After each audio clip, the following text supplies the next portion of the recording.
हमारी last discussion इस बात पे आके एंड हुई थी कि एसी जनरेटर्स हमारे पास क्या हैं और उनको हम किस तरीके से यूज करते हैं ना। आज हम बात करेंगे जरा ट्रांसफार्मर के कॉन्सेप्ट के ऊपर।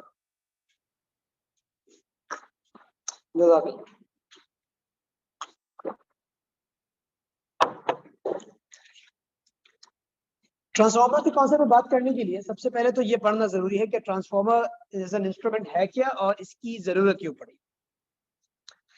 असल में प्रॉब्लम हमें ये हुई थी कि जब हमने हाई लेवल पे इलेक्ट्रिकल एनर्जी प्रोड्यूस करना शुरू की ना, बड़े बड़े जनरेटर्स बनाए, तो उन जनरेटर्स से बनने वाली इलेक्ट्रिकल एनर्जी में काफी हाई वोल्टेज और काफी हाई करंट हुआ करता। वोल्टेज से हमें इतना कोई मसला नहीं था, मसला हमें आ रहा था उस करंट से जो बहुत हाई अमाउंट में प्रोड्यूस हो रहा था, मतलब कई 10,000 12,000 वोल्ट और फिर इसी के हिसाब से हंड्रेड्स ऑफ एम्पियर्स। अब वो हंड्रेड्स ऑफ एम्पियर्स का करंट जब ट्रांसमिशन लाइन में भेजा जाता तो power equal I square R के मुताबिक एनर्जी लॉसेस तबाहकुन होती, क्योंकि हमें पता है भाई कि इलेक्ट्रिकल पावर कैलकुलेट करने का एक formula in terms of current I square R है।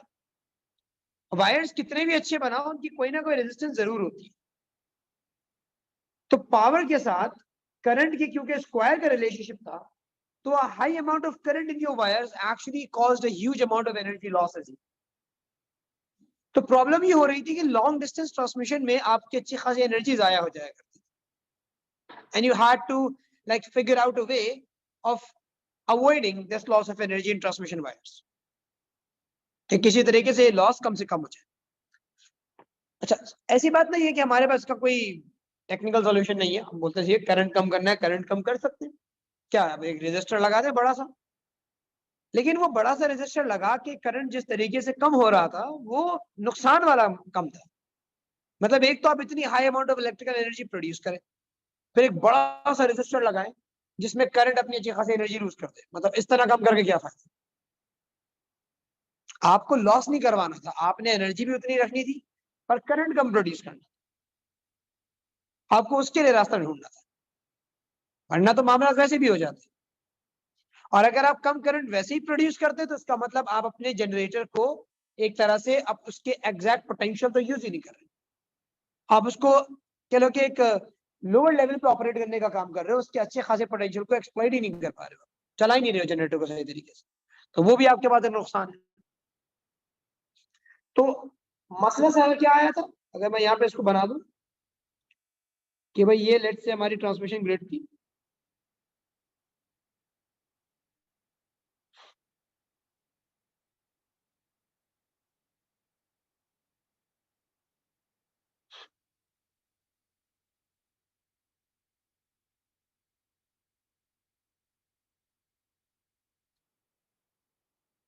ये आपने अक्सर देखे होंगे इस तरह के ना पोल्स वगैरह लगे हुए होते हैं मुख्तलिफ जगहों पर।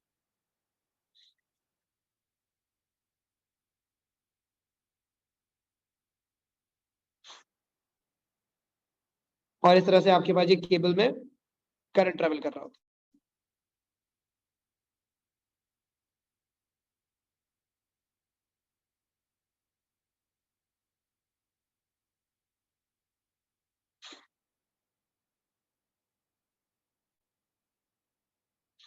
तो इन वायर्स में जाता हुआ हाई करंट हमारी बहुत सारी एनर्जी को जाया करता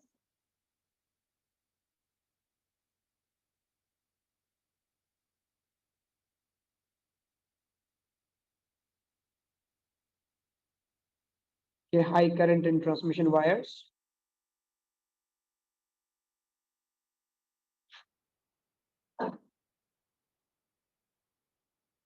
caused energy loss as heat. तो हमें करंट की रिडक्शन के लिए वर्किंग करनी पड़ती।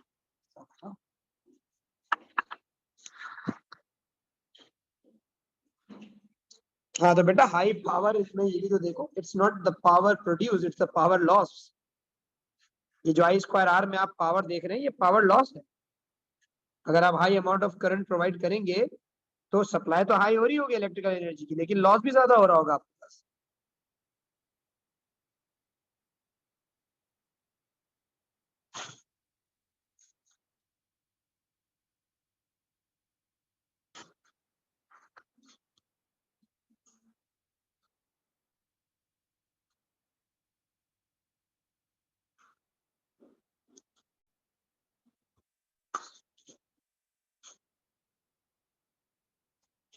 अब यहाँ पे इसका सोल्यूशन हमने निकाला किस तरीके से, हमने इस्तेमाल किया इंडक्शन के फिनोमेना।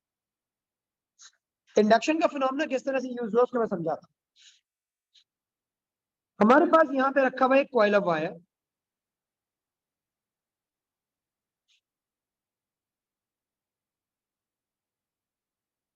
ठीक है, और इस कॉइल ऑफ वायर के साथ मैंने कनेक्ट कर दिया एक पावर सप्लाई को।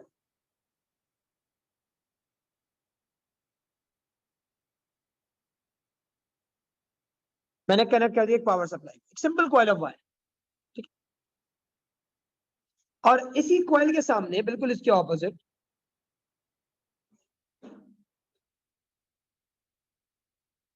एक दूसरा कॉइल प्लेस किया गया, जिसमें मैंने number of turns first coil के मुकाबले में ज्यादा रखी, और उसको कनेक्ट किया एक गैल्वेनोमीटर के साथ।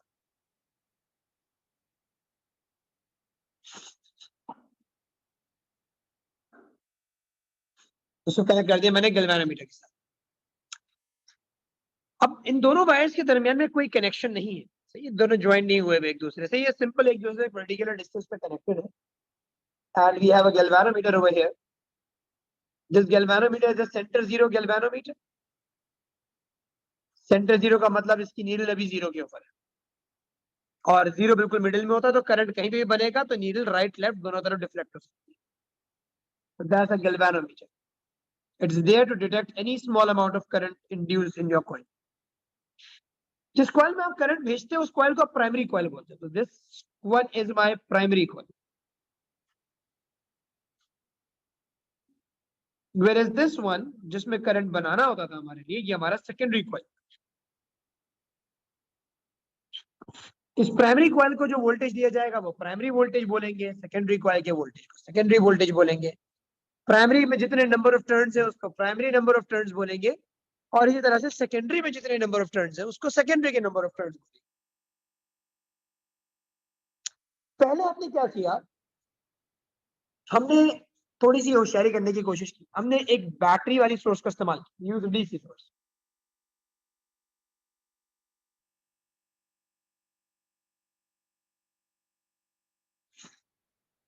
हमने डीसी सोर्स का इस्तेमाल किया। जब हमने डायरेक्ट करंट सोर्स का यूज किया तो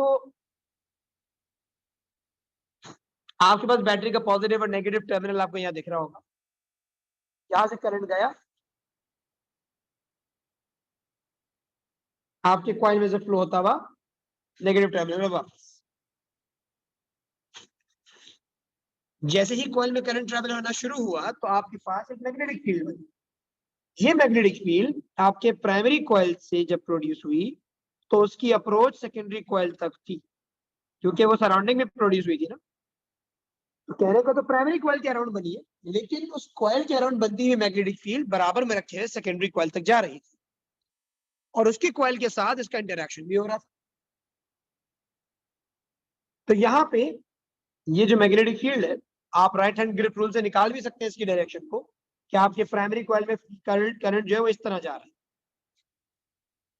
तो आप फिंगर को इस तरह डायरेक्शन में कर्ल करें, आपका थंब डाउनवर्ड डायरेक्शन में पॉइंट आउट कर रहा हो। Downward means bottom of the page. तो उसके मुताबिक आपके पास यहाँ नॉर्थ बन रहा था, ऊपर साउथ, और ये फील्ड लाइन ऐसे जा रही थी। लेकिन एक छोटी सी प्रॉब्लम थी,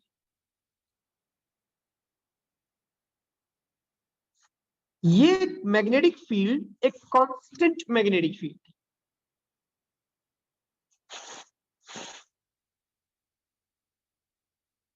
ये सेकेंडरी कॉइल वो कट जरूर कर रही थी, लेकिन इंटरैक्शन में चेंज नहीं आ रहा था।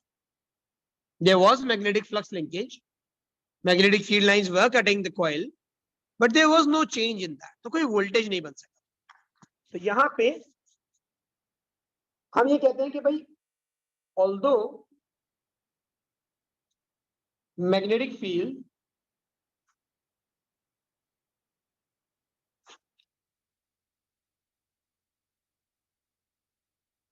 from the primary coil interacted with the secondary one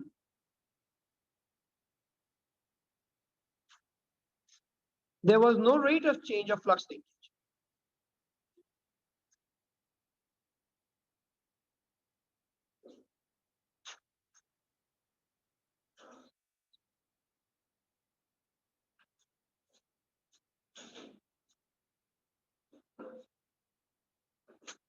So there was no rate of change of magnetic flux linkage of Q.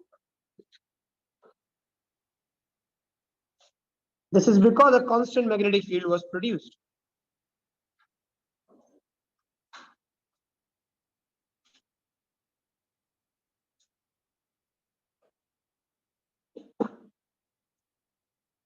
और इसके नतीजे में नो ईएमएफ इंड्यूस्ड.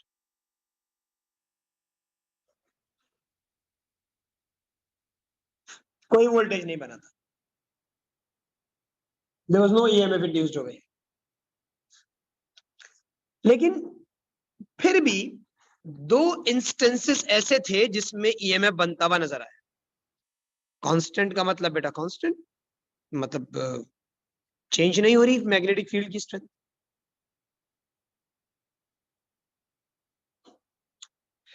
अच्छा, लेकिन दो इंस्टेंसेस ऐसे थे जिसमें आपके पास वोल्टेज बनता हुआ नजर आया था इसी डीसी में. एक तो तब जब आपने स्विच को क्लोज किया था और कॉइल में करंट फर्स्ट टाइम फ्लो हुआ, और दूसरा जब आपने स्विच ऑफ किया था इसे और करंट डिक्रीज होकर 0 हुआ. ये दो इंस्टेंसेस ऐसे थे जिसमें आपको गैल्वेनोमीटर पे नीडल डिफ्लेक्ट होती हुई दिखी. क्योंकि जिस वक्त आपने प्राइमरी कॉइल का स्विच क्लोज किया होगा तो एकदम से फील्ड आई होगी. तो जब वो फील्ड बन रही होगी उस दौरान उसने कॉइल से इंटरैक्ट भी किया होगा और उसमें चेंज भी आया कि भाई मैग्नेटिक फील्ड 0 से लेके आपके पास इंक्रीज होते हुए गई थी. तो for a very short interval of time EMF induce हुआ था. और बिल्कुल ऐसे ही जब आपने करंट स्विच ऑफ किया होगा प्राइमरी कॉइल में तो फील्ड्स डिक्रीज होकर 0 हुई होंगी. तो उस वक्त वो मूव की हुई थी. तो वो सेकेंडरी कॉइल से सिर्फ इंटरैक्ट नहीं बल्कि उसमें चेंज भी आ रहा होगा. तो सिर्फ ये दो इंस्टेंसेस ऐसे थे कि for a very short interval of time, मतलब एक लम्हे के लिए कह लो एक तरह से, you saw a needle dance or you saw a needle move from one side to the other. You saw a deflection over there. लेकिन consistent voltage नहीं बन पाया था आपके पास, ये बढ़ ही जा रहा है आपके पास.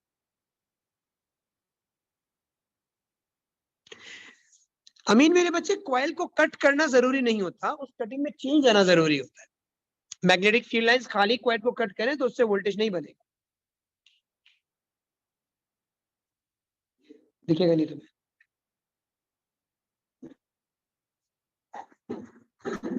अब्दुल मुसब्बिर का क्वेश्चन है आपका.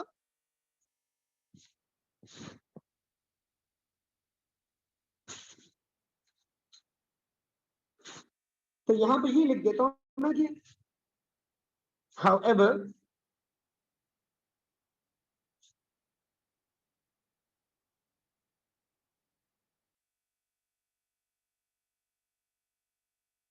when current in primary coil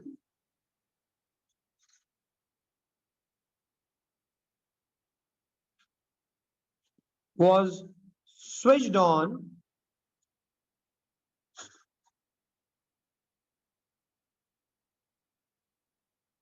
and when it was switched off, a momentary deflection, momentary का मतलब एक लम्हे में, a momentary deflection on the galvanometer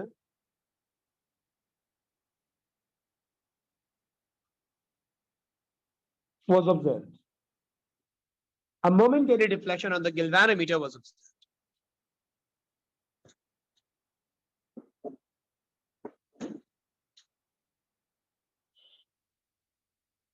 जब करंट स्विच ऑन किया था तो let's say for example needle यहां थी ऐसी पोजीशन में, वो डिफ्लेक्ट हुई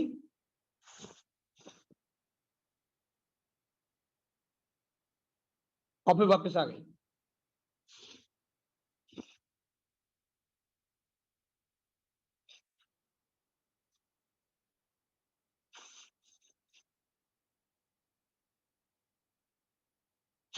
And the needle deflected to one side and then it returned back. और ऐसे ही when the current was switched off, you again saw deflection, but this time it was in an opposite direction. क्या हालात यहीं से शुरू हुए,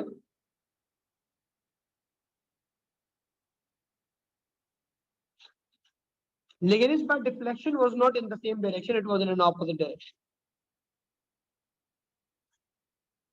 क्योंकि इस बार चेंज आपका ऑपोजिट था.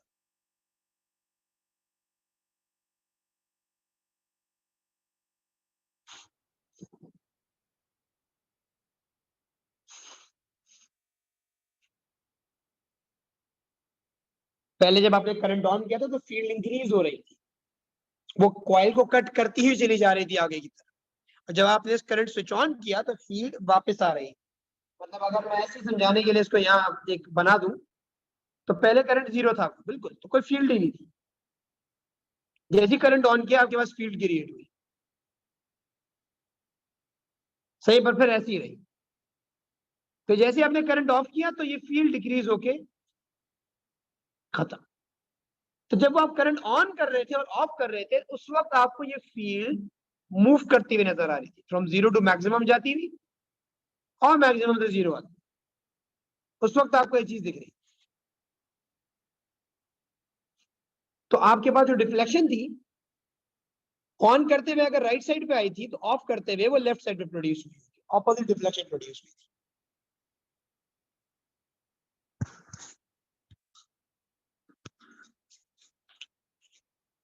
तो हमने क्या किया, हमने बोला कि जब हमने ये चीज देखी कि डिफ्लेक्शन आती है जब फील्ड, मतलब जब करंट ऑन या ऑफ होता है, तो हमने अपने कॉइल में एक चेंज किया. हमने चेंज ये किया कि हमने कॉइल को बजाय एक बैटरी से कनेक्ट करने के, हमने उसे एक ऑल्टरनेटिंग करंट सप्लाई से जोड़ दिया. जब करंट जुड़ा, जब कॉइल जुड़ा एक ऑल्टरनेटिंग करंट सप्लाई से, तो ऑल्टरनेटिंग करंट तो खुद ही फ्लक्चुएट करता रहता है. जीरो से मैक्सिमम जाता है, फिर वापस जीरो, फिर मिनिमम आता है, फिर वापस जीरो. करंट में तो वेरिएशन रहती है कंटिन्यूअसली. अब ये करंट जो मैग्नेटिक फील्ड प्रोड्यूस करेगा प्राइमरी कॉइल के अंदर, वो बिल्कुल इसी की तरह होगी, वो भी वेरी करेगी, क्योंकि मैग्नेटिक फील्ड करंट से पैदा हो रही थी. तो जब करंट जीरो हुआ करेगा कॉइल में, फील्ड भी नहीं होगी. करंट की वैल्यू इंक्रीज होगी तो मैग्नेटिक फील्ड भी इंक्रीज होना शुरू हो जाएगी. जब करंट अपने मैक्सिमम को पहुंचेगा तब फील्ड मैक्सिमम होगी. करंट ड्रॉप होना शुरू होगा, फील्ड ड्रॉप. मतलब जैसे आपके करंट के ग्राफ में वेरिएशन आ रही है, वैसे ही फ्लक्स के ग्राफ में भी वेरिएशन.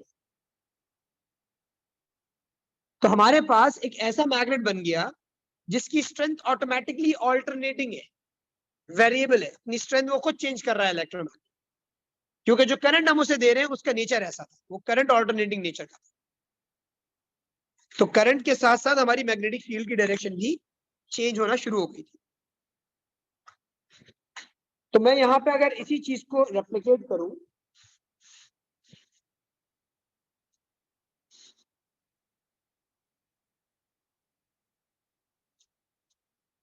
बस फर्क इतना होगा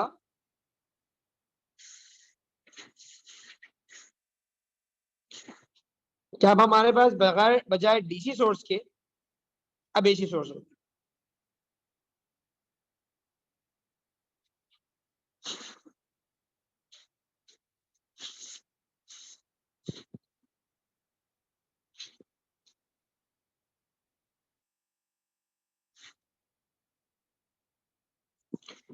एसी सप्लाई कनेक्ट करने से आपको बेनिफिट ये हुआ कि आपका जो करंट था वो कॉइल में फ्लिप होता है. आपके जो मैग्नेटिक फील्ड की डायरेक्शन थी वो चेंज होती रहती थी, कभी राइट से लेफ्ट, कभी लेफ्ट से राइट, क्योंकि करंट की डायरेक्शन भी चेंज होती थी.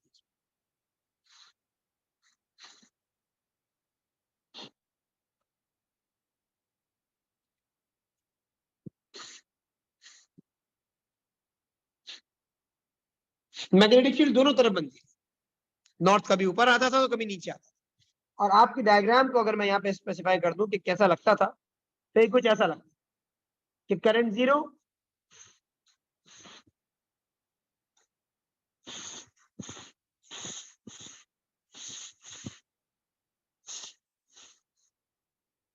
को मैं extract,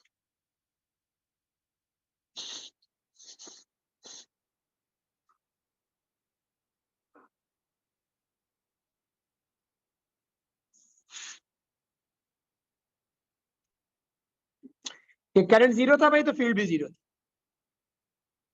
करंट इंक्रीज हो रहा है फील्ड इंक्रीज हो रही है, फिर करंट डिक्रीज हो रहा है फील्ड डिक्रीज होकर दोबारा जीरो, और अब ऑपोजिट डायरेक्शन में बढ़ रही है क्योंकि ऑल्टरनेटिंग करंट की डायरेक्शन चेंज होती है। तो ये कंटिन्यूअसली फील्ड के साथ ऐसा मामला होगा कि प्राइमरी कॉइल के अराउंड बनने वाली मैग्नेटिक फील्ड अपनी स्ट्रेंथ को चेंज कर रही होती है कंटिन्यूअसली, और ये वेरिइंग मैग्नेटिक फील्ड जब आपके सेकेंडरी कॉइल से इंटरेक्शन करती है तो होता है rate of change of magnetic flux linkage. अभी आ रहा है चेंज इंटरेक्शन के अंदर, और ऑब्जर्व भी कर सकते हो, स्ट्रेंथ बढ़ रही है तो इंटरेक्शन भी बढ़ रही है, स्ट्रेंथ कम हो रही है इंटरेक्शन भी रिड्यूस हो रही है, तो आपके पास you had a change in the magnetic flux linkage हो रही है। That's how things were working.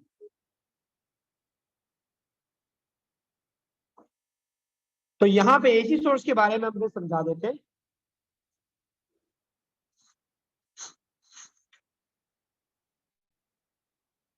कि भाई alternating current in the primary coil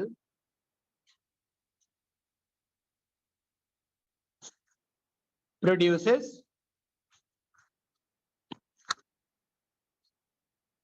an alternating magnetic field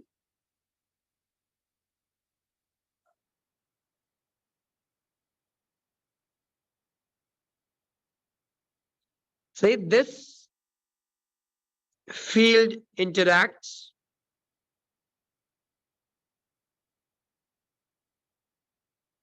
with the secondary coil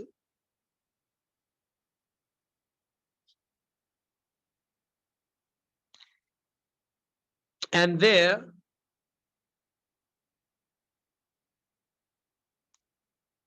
was a rate of change of magnetic flux linkage.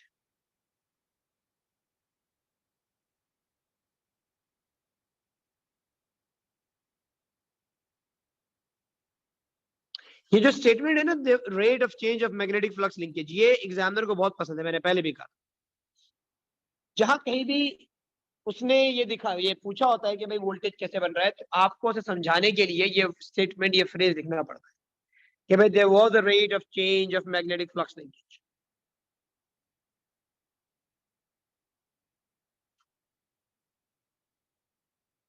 Hence EMF induced. But एक question अभी भी बाकी है, how in the world did this thing solve our problem. तो मैं problem थी कि भाई we can not transmission high amount of current in these cables, तो हम उसको हल करने का कोई रास्ता ढूंढ रहे थे।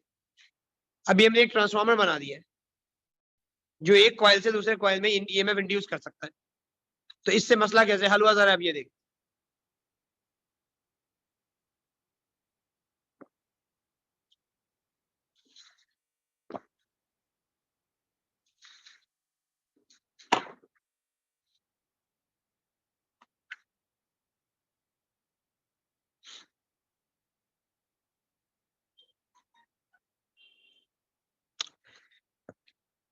देखो, फैराडे लॉ के मुताबिक हम ये बात जानते हैं कि जो ईएमएफ आपके कॉइल में बनेगा वो उसके नंबर ऑफ टर्न्स से डायरेक्ट प्रोपोर्शन में होता है। हमने फैराडेज लॉ पढ़ते हुए बात सीखी थी कि आप जितने नंबर ऑफ टर्न्स बढ़ाओगे कॉइल के, उतना ज्यादा वोल्टेज इंड्यूस करवा सकते हैं। तो मामलात कुछ ऐसे हुए, हमने देखा कि यार अगर हम number of turns secondary coil के प्राइमरी से ज्यादा कर दें तो हमारे पास सेकेंडरी कॉइल पे जो change of magnetic flux linkage है वो ज्यादा आएगा, तो ज्यादा वोल्टेज बनेगा। अच्छा, इससे ज्यादा एनर्जी नहीं बनेगी हमारे, क्योंकि ये लॉ के खिलाफ बात है कि यार आप मतलब नंबर ऑफ टर्न्स बढ़ा के ज्यादा एनर्जी प्रोड्यूस कर रहे हो, तो गलत, ऐसा तो नहीं हो सकता। तो वो जो वोल्टेज का राइज है ना, वो एक चीज के कॉम्प्रोमाइज में आता था, और वो था करंट के कॉम्प्रोमाइज। आपको वोल्टेज तो ज्यादा मिल जाता था नंबर ऑफ टर्न्स बढ़ा के, पर बदले में करंट कम हो जाया करता, क्योंकि आपकी पावर इंक्रीज नहीं हो सकती। Transformer is not a generator जो इलेक्ट्रिकल एनर्जी प्रोड्यूस करता हो। Transformer is just there to convert और टू ट्रांसफॉर्म इलेक्ट्रिकल एनर्जी। वो वोल्टेज और करंट के साथ खेलने कूदने का काम करता है बस। वो एक को बढ़ा के अगले को कम कर सकता है, वो बना नहीं सकता। तो अगर आप उससे वोल्टेज को इंक्रीज करवा रहे थे तो वो बदले में करंट कम कर दिया करता, क्योंकि उसमें पावर तो सेम थी। तो आपको जो अचीव करना था कि यार मेरी एनर्जी भी जाया ना हो, मेरे पास करंट भी कम हो जाए, वो यहां से हो गया। आपने सेकेंडरी नंबर ऑफ टर्न्स बढ़ाए, कितने बढ़ाए भाई? 100 टाइम्स बढ़ा दिए, 100 टाइम्स इंक्रीज कर दिए, सही 20 टाइम्स इंक्रीज कर दिए, 30 टाइम्स इंक्रीज कर दिए। आप जितना चाहे इंड्यूस वोल्टेज बढ़ाने के लिए नंबर ऑफ टर्न्स बढ़ा देते थे प्राइमरी के मुकाबले, जिससे इंटरैक्शन बढ़ जाया करती थी और वोल्टेज ज्यादा बनता था और करंट कम। बस आपका मसला हल हो गया। एनर्जी भी सेम रही, वोल्टेज भी ज्यादा बना, करंट भी कम हुआ, और अब लॉन्ग डिस्टेंस ट्रांसमिशन आपके लिए पॉसिबल है। आपने उसको लॉन्ग डिस्टेंस ट्रांसमिशन में भेज दी। ये वो रीजन था जिसकी वजह से आज तक दुनिया ऑल्टरनेटिंग करंट पे काम कर रही है। ट्रांसमिशन का इशू बहुत बड़ा था। आप जगह जगह जनरेटर नहीं लगा सकते थे कि हर एक कोने पे आपके पास जनरेटर लगा हुआ होता और वो इलेक्ट्रिकल एनर्जी प्रोड्यूस कर रहा था। And would have been very dangerous. People wanted a solution where they don't want to interfere or interact with the such sort of machines.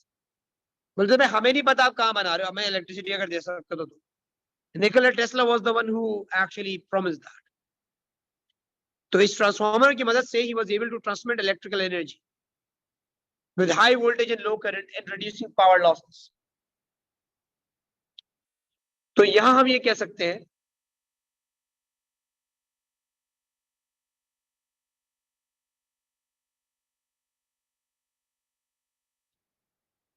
कि by increasing the number of turns of secondary coil,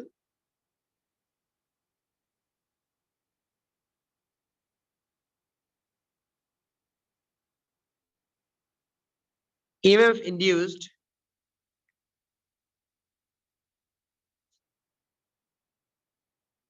at secondary coil increases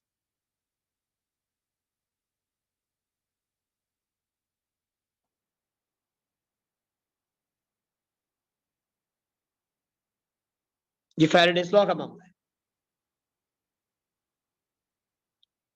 However, power remains the same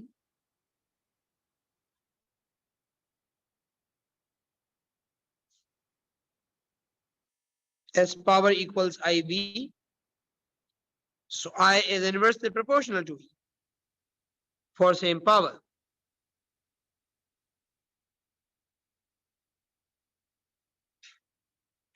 Therefore, current in secondary coil decreases.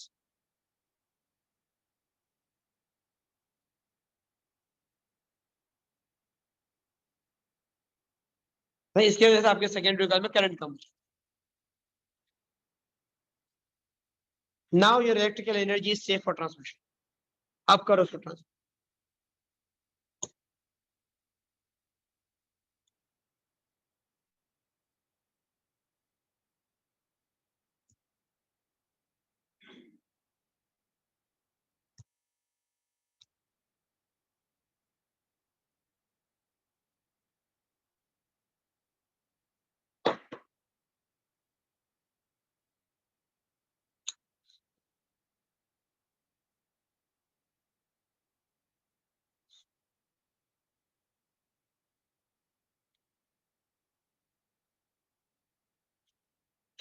Transformer दो तरीके के हैं हमारे पास, एक वो है जो वोल्टेज बढ़ाता है और दूसरा वो है जो वोल्टेज कम करता है, और दोनों की जरूरत है। एक लगाया जाता है पावर स्टेशन के बाद कि जो वोल्टेज बनाया है उसको इंक्रीज किया जाए और करंट को कम कर दिया जाए ताकि ट्रांसमिशन कर सके। अब ट्रांसमिशन हो गई है, इलाके में आपके पास इलेक्ट्रिकल एनर्जी आके पहुंची है, तो प्रॉब्लम ये है भाई इसको कम भी तो करना है। 10,000 वोल्ट बनाया था, उसको इंक्रीज करके 1,00,000 वोल्ट पे ले गए हो, अब उसके नीचे कौन लेकर आएगा? 1,00,000 वोल्ट घरों में थोड़ी दे सकते हैं, बर्बाद हो जाएगा सिस्टम सारा। तो उसको रिड्यूस करने के लिए हमें एक और ट्रांसफॉर्मर चाहिए था जो कि उल्टा होता है, उसके सेकेंडरी के नंबर ऑफ टर्न्स कम होते हैं, प्राइमरी के ज्यादा होते हैं। तो नंबर ऑफ टर्न्स जब सेकेंडरी में कम होते, फ्लक्स लिंकेज कम आता, जिससे कम वोल्टेज बनता, और बदले में करंट इंक्रीज हो जाता। तो आप अपने वोल्टेज को ग्रेजुअली 220 वोल्ट पे लेकर आ जाते, जो कि आपके घरों में लगी हुई मशीन्स की रिक्वायरमेंट है, 220 वोल्ट, और फिर वो आपके घरों में ट्रांसमिट कर दिया जाता। तो यहाँ पे ये जो पीएमटीज आपके पास लगे हुए होते हैं, इन पीएमटीज की फुल फॉर्म ही यही है, पोल माउंटेड ट्रांसफॉर्मर्स, पीएमटी। वो स्टेप डाउन ट्रांसफॉर्मर्स होते हैं जिनका पर्पस होता है करंट को बढ़ा देना और वोल्टेज को कम कर देना, उसको 220 वोल्ट पे लेकर आना, ताकि घरों में ट्रांसमिशन का मामला अमल में ला सके।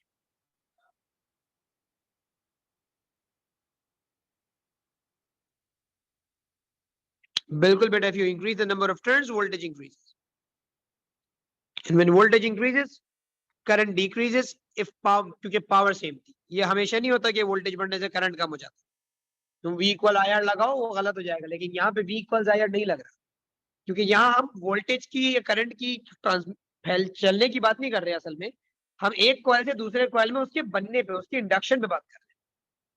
क्योंकि कॉइल 1 से कॉइल 2 तक कोई तार थोड़ी जोड़ा था मैंने कि जो करंट उसमें से फ्लो करता जाता, मैं तो मैग्नेटिक फील्ड के थ्रू वायरलेसली अगले के अंदर करंट पैदा कर, जैसे आजकल आपके डॉक वाले चार्जर्स आए, वायरलेस चार्जर्स हैं आपकी बहुत सारी गाड़ियों के अंदर, वो वायरलेस चार्जिंग का सिस्टम है। मेरे ख्याल से सोनाटा के अंदर वायरलेस चार्जिंग है, और शायद आई डोंट नो फोर्टेज में है या नहीं है, लेकिन सोनाटा के अंदर मैंने सुना है कि आपकी वायरलेस चार्जिंग है, आप अपना मोबाइल फोन रख दें उस पर वो चार्ज हो। तो इस तरह के मामला आ रहे हैं। आईफोन 14 प्रो मैक्स के अंदर तो बहुत कॉमन, उन्होंने अब पीछे उसके कवर ऐसे देना शुरू कर दिया अक्सर आगे उसमें, जो वायरलेस चार्जिंग के लिए डिजाइन हुए हैं। तो ये it's an on going change in the world, और हमारे साथ डॉलर का चेंज आ रहा है डेली के तौर पे। अल्लाह खैर करे, ये 300 क्रॉस करने वाला है, मिल ही नहीं रहा बेटा मार्केट में इस वक्त डॉलर्स। आप जाए परचेज करें, आपको डॉलर एकदम बिल्कुल गायब है।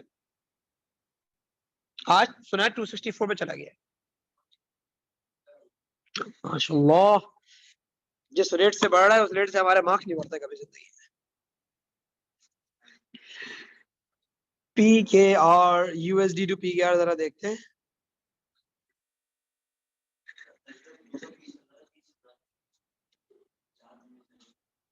नहीं नहीं खैर है, कुछ नहीं, डॉलर कितने महंगा हो जाए कुछ भी हो जाए, पेट्रोल हमने 100 के डलवाना है। पेट्रोल में मैंने सुना है 84 रुपीज इंक्रीज करने का उन्होंने प्रोविजन दिया है, 84 या 86 rupees in rise in petrol price. लोग आग भी नहीं लगाएंगे फिर अपने आप, यही है, लोग बोलेंगे ये भी महंगा है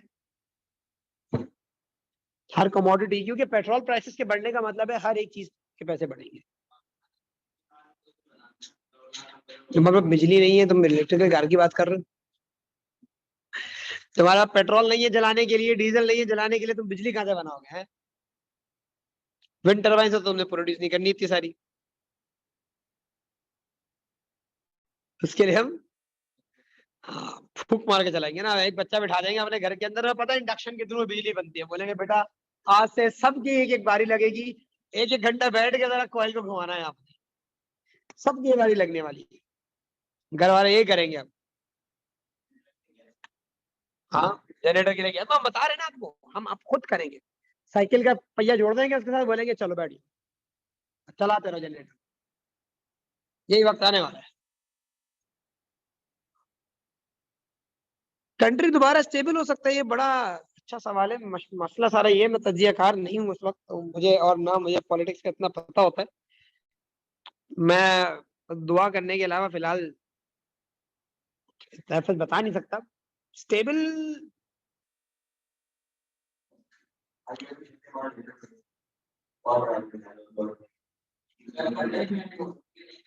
क्या करेंगे वो, ऐसा ऐसा क्या करेंगे कि स्टेबल हो जाए? वो तो आपके पास, आप जिस डेडलॉक पे खड़े हुए ना इस वक्त, ये ऐसा है जैसे एक बंदा मकरूज हो जाता है और उस पर सूद चढ़ता रहता है और वो अर्निंग कर नहीं सकता। आपके पास जो, आप देखो आपके ऊपर लिमिटेशंस भी ऐसी आई हुई है ना, आप बहुत सारे कह रहे हैं कि चीजें एक्सप्लोर नहीं कर सकते, एक्सप्लोर कर लिया, डिक्लेयर नहीं कर सकते। सही है, आप अपने एक्सपोर्ट्स को इंप्रूव नहीं कर पा रहे हैं किसी तरीके से। एक्सपोर्ट इंप्रूव करने के लिए आपको जो रॉ मटेरियल चाहिए, जो चीजें चाहिए, वो प्रॉपर्ली अवेलेबल नहीं है या तो अब हम डेडलॉक में पड़ चुके ना, we are in a whirlpool, we are not able to come out of that whirlpool. It's very difficult until and unless you promote an industry that doesn't require a lot of raw material. नहीं, that ये तो तुम लोग समझ नहीं रहे। An industry that doesn't require a lot of raw material is the brain industry. IT promote करो, intellectuals पैदा करो। So ये इंडिया का IT, मैंने अभी हम लोग कल बैठ के बात कर रहे थे, इंडिया का IT एक्सपोर्ट सऊदी अरब के ऑयल एक्सपोर्ट से ज्यादा है। जितना सऊदी अरब तेल एक्सपोर्ट नहीं करता, उससे ज्यादा इंडिया IT सर्विसेज एक्सपोर्ट कर रहा है इस वक्त। अब आप अंदाजा लगाओ ना, एक कंट्री जिसका काम ही फ्यूल पे है, उससे ज्यादा फ्यूल आप एक्सपेक्ट नहीं कर सकते हो कि कोई बेचेगा। तो ज्यादा आपके पास इंडिया जो अपना IT एक्सपोर्ट कर रहा है। अब आप कंपैरिजन देख रहे हो उनकी इकोनॉमी का कि वो कहां गए, और ये इतनी सस्टेनेबल है क्योंकि इसका रॉ मटेरियल डिप्लीट नहीं हो रहा ना। अब IT का क्या रॉ मटेरियल डिप्लीट हो, आपको फिगर ही नहीं है। इसके लिए रॉ मटेरियल रिक्वायर्ड भी नहीं है ऐसे, जितना आपको इंटेलेक्चुअल रिक्वायरमेंट्स है इसके लिए।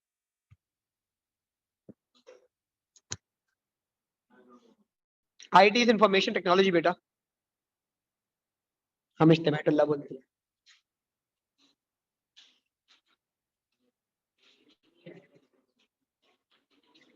खैर अल्लाह ताला आसानी करे भाई हमारे मुल्क के लिए। हमें फिलहाल अपने ट्रांसफॉर्मर को सीधा करना है।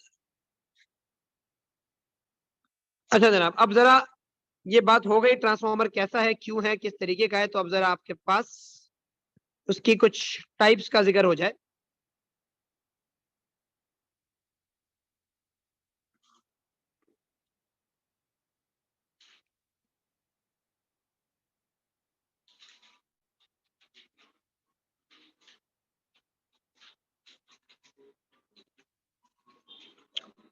मेरे बच्चे, we have got two type of transformers over here, step up and step down transformers.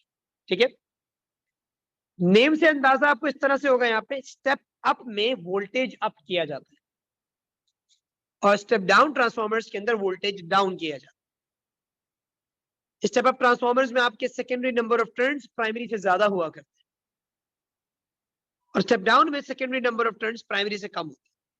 अच्छा, मजे की बात यह है कि इनका जो रिलेशनशिप है वो फुल रेशियो में चलता है। ट्रांसफॉर्मर के आपके पास ना दो बेसिक फॉर्मूले जो आप यूज करते हैं।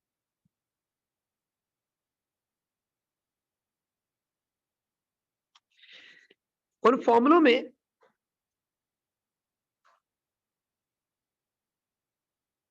एक फॉर्मूला ऐसा है जो नंबर ऑफ टर्न्स और वोल्टेज पे,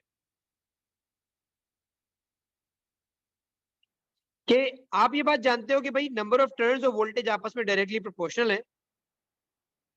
तो जब भी दो क्वांटिटीज डायरेक्ट प्रोपोर्शन में होती है, उनके रेशियो सेम आते हैं हमेशा।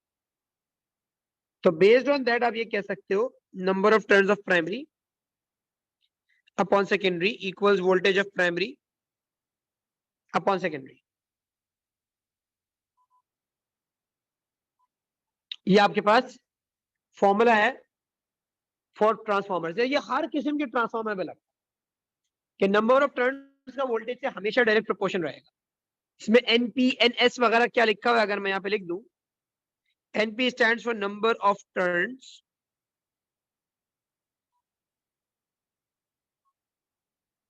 of primary coil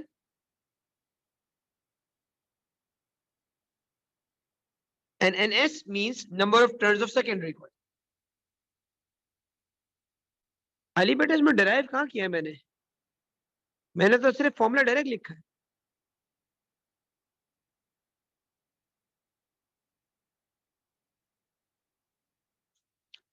इसी तरह VP is your primary voltage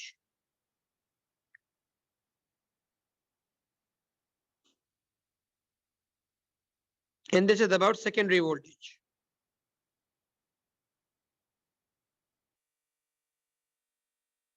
एक फॉर्मूला ये है जो आप यूज करते हैं। नहीं बेटा कोई डेरिवेशन याद नहीं रखनी है।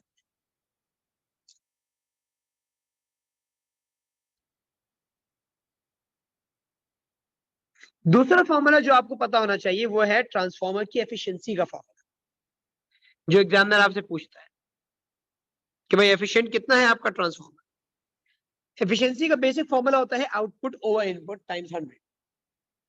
जिस आउटपुट की हम यहां बात करेंगे वो पावर आउटपुट है, divided by power input multiplied by 100। Power out over power in. और पावर का फॉर्मूला आपने सीखा है, power equals to I V. तो आउटपुट पावर के अंदर आई और वी ये आउटपुट के होंगे यानी सेकेंडरी के होंगे। आउटपुट कॉइल आपका सेकेंडरी कॉइल है, वहां से आउटपुट लिया जाता है। डिवाइडेड बाय इनपुट में आप करंट और वोल्टेज जब लिखेंगे आई वी तो ये प्राइमरी का होगा, मल्टीप्लाइड बाय 100। तो एक फॉर्मूला ये है आपके पास जो एफिशिएंसी के लिए आप यूज करते हैं। एफिशिएंसी वाला बेसिक फॉर्मूला एक तो पावर आउटपुट अपॉन इनपुट वाला, और दूसरा आईवी वाला।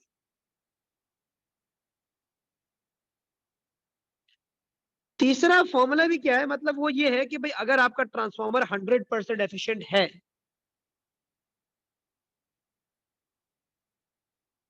अगर ट्रांसफॉर्मर की एफिशिएंसी 100% है, वो कोई लॉस वॉस नहीं करता, तो उस वक्त आप कहते हैं कि भाई उसके अंदर जितनी पावर इनपुट है वो सब पावर आउटपुट की फॉर्म में मिलेगी।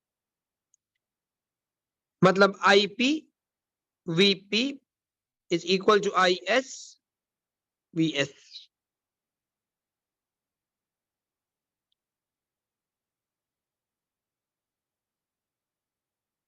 तीसरा ये 100% एफिशिएंट सिस्टम।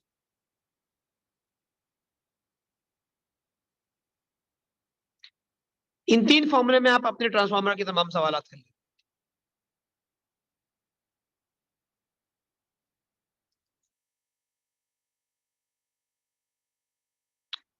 फिर एक चीज और है कि मैंने जब ये कॉइल्स वगैरह बनाए थे वो मैंने हवा में बनाए थे। हवा से बुरा मतलब ये है कि वो ऐसे टर्न हुए रहते हैं, उनके दरमियान में कुछ भी नहीं। मैग्नेटिक फील्ड ऐसी आपके कॉइल के अराउंड बनती थी तो दूसरे तक पहुंच जाती थी। पर रियलिटी में हम ये काम ऐसे नहीं करते। हम कॉइलों को हवा में रैप करके आसपास नहीं रखते, हम उसको आयरन के किसी मटेरियल यानी बॉडी पर क्या लोगे रैप कर देते। या तो वो आयरन का रिंग हो या आपका कोई आयरन का ब्लॉक हो, कुछ भी हो, बीच में उसके ऊपर आप उसकी रैपिंग करते हैं। तो आयरन यूज करने का एक पर्पस है।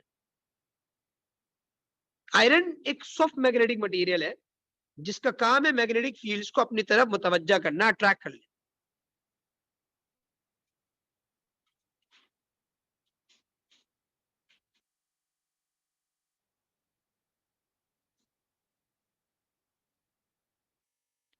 से आप अपने मैग्नेटिक फील्ड्स को आयरन जो है वो अट्रैक्ट कर लेते हैं। तो ये आयरन का हम एक कोर बोलते हैं, इसको हम यूज करते हैं कि प्राइमरी कॉइल्स आपने इस पे रैप कर दिए होते हैं,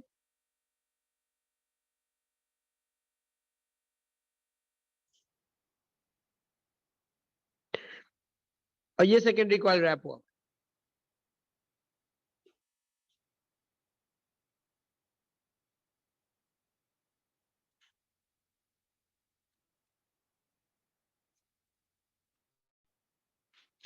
ये आपका प्राइमरी कॉइल, ये आपका सेकेंडरी।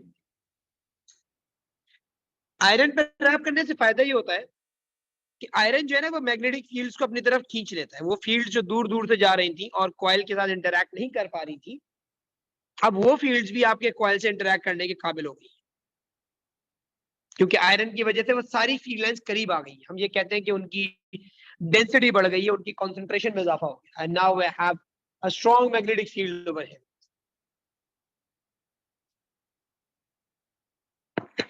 तो इससे इंटरैक्शन भी ज्यादा होता है और हमारे पास वोल्टेज भी ज्यादा होता है। ये दोनों काम अचीव कर पाते हैं।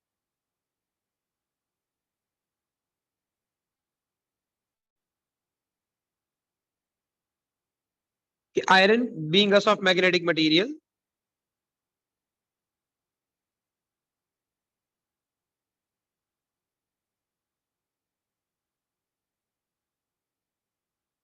attracts the field lines closer.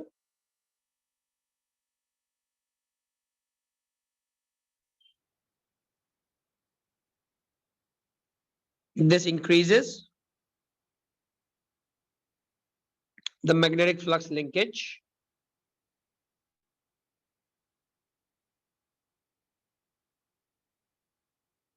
with secondary coil.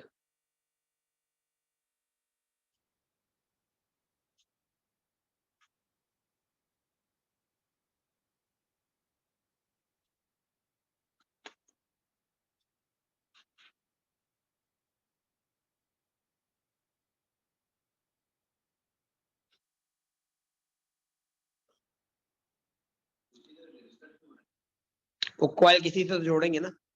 Register तुम्हारा एक मिसाल है कि भाई कोई भी चीज हो सकती है जिसको करंट हमें देना था। हमारा घर भी हो सकता है ये, या पूरा इलाका हो सकता है, could be anything. So how would we know their efficiencies? बेटा you calculate your inputs and your outputs ना। efficiencies का अंदाजा ऐसे होता है। आपको कैलकुलेशन करनी आती है कि how much of current are you providing it to the coil, how much of voltage are you giving it in, see, and how much of it are you getting out of it. Volt meters, amp meters के through आप current voltage measure कर सकते हो। And if you had placed some other material instead of iron, तो depending on the properties आपका interaction बढ़ता है। अगर आप एक स्टील जैसा लगा देते हैं मटेरियल तो शुरू में कुछ भी नहीं हो रहा होता, पर थोड़ी देर बाद आप देखते हैं कि इंटरैक्शन बढ़ जाता है, क्योंकि स्टील देर से मैग्नेट बनता है, तो वो देर से फील्ड लाइंस को अपनी तरफ पुल करता है। लेकिन फिर वही वाला मामला दिखाता जैसा आपके पास आयरन का था, लेकिन बनने वाला मैग्नेटिक जो फ्लक्स है वो चेंज भी बहुत देर देर से हो, क्योंकि स्टील है ना, स्टील इतनी जल्दी अपनी मैग्नेटिज्म को लूज या गेन नहीं करता, स्टील को वक्त लगता है। तो वो जो रैपिडली चेंजिंग मैग्नेटिक फील्ड थी जो प्राइमरी कॉइल के अराउंड बन रही थी, वो सेकेंडरी कॉइल तक उतनी रैपिडली नहीं चेंज होती हुई नजर। सॉफ्ट मैग्नेटिक मटेरियल्स के लिए बेटा ये प्रॉपर्टी होती है कि वो मैग्नेटिक फील्ड लाइंस को अपनी तरफ पुल कर लेता है। उसका जब प्रॉपर्टी ध्यान में रख लो, वर्ड्स जो हैं वो अभी यूज करूंगा तो समझ में नहीं आएगा। वैसे परमिएबिलिटी ऑफ फ्री स्पेस और परमिएबिलिटी ऑफ आयरन जो है वो डिसाइड करता है कि कौन सा मटेरियल मैग्नेटिक फील्ड को कितनी आसानी से गुजरने देगा। लेकिन ऑब्वियसली बात है कि it's way beyond your scope of syllabus. E2 में कहीं जाके हम बात करते हैं, तो when you will be in E2 और समवेयर यू विल इंशाल्लाह लर्न अबाउट दैट।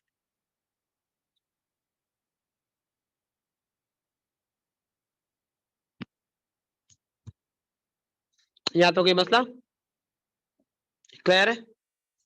ठीक है, your transformers done, and inshallah in tomorrow's lesson we're going to solve some past papers, so we'll be completing this section once and for all. Till then, take care बेटा, online वालों ख्याल रखना आप लोग अपना। अल्लाह हाफिज। उधर स्पेस फिजिक्स करेंगे radio activity के बाद।